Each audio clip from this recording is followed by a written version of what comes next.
So this is a special Q&A video because I reached 1981 subscribers last year. But it's my first and last Q&A because I don't plan on making any more of these type of videos in the future. Unless I reach the epic milestone of 100k subs, but I don't think that will happen anytime soon. And also because I don't really like sharing personal stuff. It's not like I'm trying to hide something, but I don't think it's my responsibility, or I don't really care about sharing stuff like, oh, I like this kind of band, I like this kind of music, oh, I don't like this, I don't like that, ooh, 10 facts about me. I'm not that kind of person. I'm very private and secluded, and I want to do it through my videos. Like, if you watch my videos and you see, oh, I'm wearing a Green Day shirt, then you will know, oh, okay, I do like Green Day. Rather than, okay, 10k Q&A, 20k Q&A, 30k Q&A.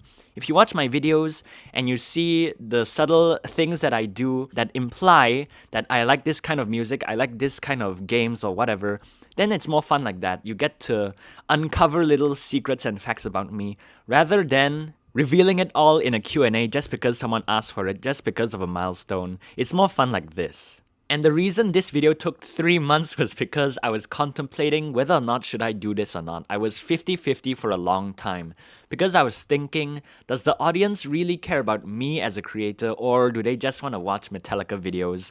So I finally decided I have to do this for myself, and here's the video. I'm not reading the usernames, and this is in no particular order, but I know the first question is from Rock Out Considerably. He has a really great channel, very humble, very funny guy, so you should go check it out. So he asked me, what got you interested in combining music and comedy? So ever since I was a kid, I was always naturally a funny person, and I always loved music. So it doesn't matter what I did, I would always add some comedy to it. When I was a kid, I watched a lot of Ray William Johnson, Smosh, Ryan Higa, epic rap battles of history, Key of Awesome, and Bart Baker parodies. I also listened to Bowling for Soup, Your Favorite Martian, and recently I've listened to Bo Burnham and watched a lot of Friends and Big Bang Theory. And I also watch a lot of meme trends.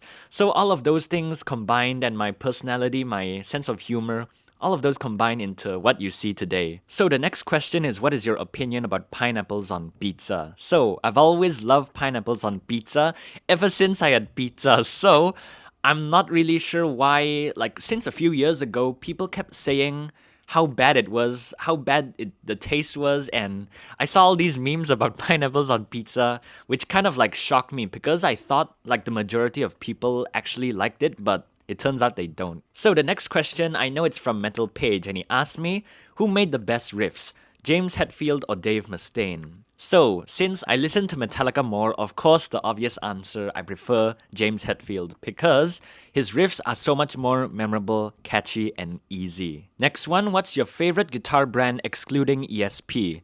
So for me, I can't really tell the difference between any brands at all. Like whether I'm using an Epiphone or a Fender, or if I'm using a Windows or a MacBook, if I use something and it works, then I'm fine with it. Like, for example, a great guitarist playing a mediocre guitar will still find a way to make it sound great. But a mediocre guitarist playing a top-notch guitar wouldn't save him. So too long didn't read, it's not about the gear, it's about the player. Next one, what is your favorite music genre outside of metal? So my favorite genres are pop, rap, and punk. Another one. Is Metallica your favorite metal or rock band of all time? If so, what's the best thing about them in your opinion? For me, yes, they are. They're in the top 1 spot of my favorite band of all time. It likely wouldn't change because I've listened to them for like almost 10 years now. Watched a lot of interviews, a lot of live performances. Even till this day, they keep inspiring me, which is very great. So, what do I like about them? They do what they want to do, they're humble, not afraid to take risks or stand up for what's right. Okay, next question. Would you rather listen to One by Metallica on repeat for the rest of your life and never hear any other sound, or the same with Nickelback full catalog? So I have a pretty long explanation for this question, and honestly I would choose Nickelback's full catalog. You know why? It's because if you're a short-term thinker, you always stick to your comfort zone. You might have chose the song you liked because you like it, right? But for me, I've heard One for like 8 years now, so I already know the whole song, the lyrics, what to expect, so there's really no point for me to keep listening to something I'm already very familiar with for another 50 years. I'll go crazy. It's kind of the same thing as would you rather eat one food or 200 different foods for the rest of your life? Trust me, you'll eventually get sick of it in the long term. Nickelback's 9 albums with different moods, lots to uncover, unfamiliar songs, versus that Metallica song that I've heard for 8 years already. If you think like this, it seems like a very easy choice. So this question is related to the one before, so I put them together. And he asked me, if you were stuck on a deserted island and you had to play either Lulu or Saint Anger 24/7, which one would you pick and why? So it's the same explanation as before. I would choose Lulu because I'm not that familiar with Saint Anger, but I've heard it a few times before. I know what it sounds like, I know what to expect, so nothing new to uncover there. But for Lulu, that's a whole nother beast to conquer. Because since Lulu is a kind of spoken word, poetry, art kind of album thing, I think it'll be very fun to try and decipher the hidden meanings behind the songs. Like, what does this lyric mean and how does it reflect other lyrics? What does that mean in the song? What's the story behind the song? Because Low Reed, I don't know much about him, but this project seems like very artistic. It's the kind of thing like the majority of people wouldn't get it. That's why a lot of people don't like it. But people that actually do poems and do spoken word, I think it will connect with them on a very deeper level. They would appreciate it more rather than the majority. But yeah, 100% honestly, I would choose Lulu because something I'm not familiar with, out of my comfort zone, a lot to uncover, and very interesting. So next question, this guy asked me 3. Is Lars a bad drummer? Nope. Who's your favorite Metallica bassist? Jason. And what are your thoughts on James being a table? Good for him. Okay, another one. What is your favorite Metallica album? Right now, it's And Justice for All. And the next question, thoughts on Master of Puppets, but every time he says master, it gets faster. So I've only watched one of those videos. It was someone playing drums, but I don't find it entertaining because I already know what's going to happen and I don't really care or know about the player to care about his reaction. It's kind of the same like those, but interest was quickly lost type of videos. Once you've seen one, you've seen them all. Next one, do you think Metallica would be like if Dave was still in it? So I don't think they'll be as successful, like the Black Album kind of successful and the biggest band in the world kind of successful. They would just be like, oh, okay, that's it. I'd imagine a lot of creative differences, so they would either break up or the music would be too out of order. Because having good players doesn't mean your band will automatically do well if they don't get along. Too many egos. Next one, what's your favorite Metallica era, album, and song? My favorite era is the 80s, favorite album, Justice, and favorite song, Blackened. Next one, how do you come up with ideas for your videos? And this is funny because a lot of my videos, like 90% of my videos, all of the ideas, they come naturally. Like, for example, I'm doing something unrelated. Then my brain says, hey, you know, this Megadeth song really goes well with this Metallica song.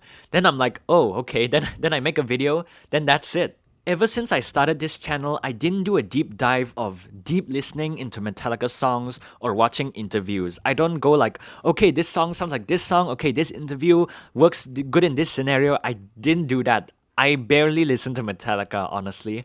And those interviews I cut from, all of those stuff are from videos I watched in 2014 that I still remember. So if I think of an idea, then I'll think, oh, it kind of reminds me of that interview from 1986. Then I just take it from there and I put it in my video. That's it. I really didn't overanalyze or try and come up with ideas. They just naturally came to me. But I can tell you the unhealthy way of doing it, which is force yourself to come up with ideas. Before I had this channel in like early 2020, I would force myself to take a long walk and keep forcing these ideas out of me. Okay, can this work with this? Will this work? Blah, blah, blah. And I just keep pushing. And it was very unhealthy. Compared to when I made this channel, everything came naturally. It was all fun and I really enjoyed it. But my honest advice to you would be to watch other people's videos, take walks, and learn to see connections between two things. Because a lot of what I do is just like one thing and another thing work together. Sometimes they're related, sometimes they're not, but it's just the idea. And the advice on watching other people's videos, I've also done the opposite. Like, I just see someone's title and I just make my own video based on what I see from the title. For example, KJL, I've seen some of his video titles. I don't watch his videos, but I see the title, then I imagine, okay, maybe the video turns out like this.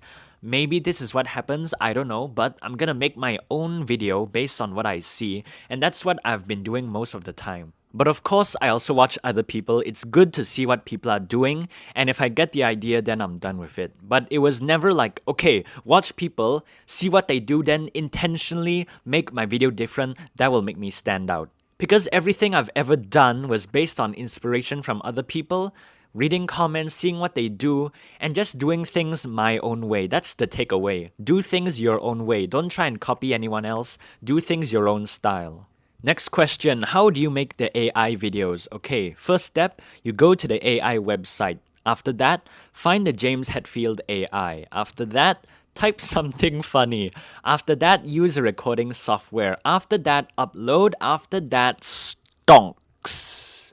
Next one, what inspired you to pursue YouTube? What inspired me was watching Smosh Open Fan Mail in 2011 and thinking one day it will happen to me. And the next one, how does it feel to know you're only second to Metalligeek in terms of Metallica-esque posting? So it was really great when he mentioned me in that poll in December. He finally acknowledged my talents and achievements. But honestly, I think I'm a breath of fresh air in this Metallica meme circle kind of thing because a lot of people just make the same type of videos. Oh, James AI sings this Megadeth song. James AI sings this 80s Metallica song. It's all the same thing. Oh, Enter Sandman in drop C sharp. This and that. It's like very boring and offering nothing new. But for my videos, I took things outside of Metallica, stuff that don't work together, I made it fit, which is kind of interesting, but kind of not very different. But in this niche, it was very different. I can say I'm a big inspiration to all the people that cut videos from interviews and put different titles on them. But since these videos are very easy to make, just wait a few months and another meme channel that is more motivated than me, they will take the number 2 spot and become very popular.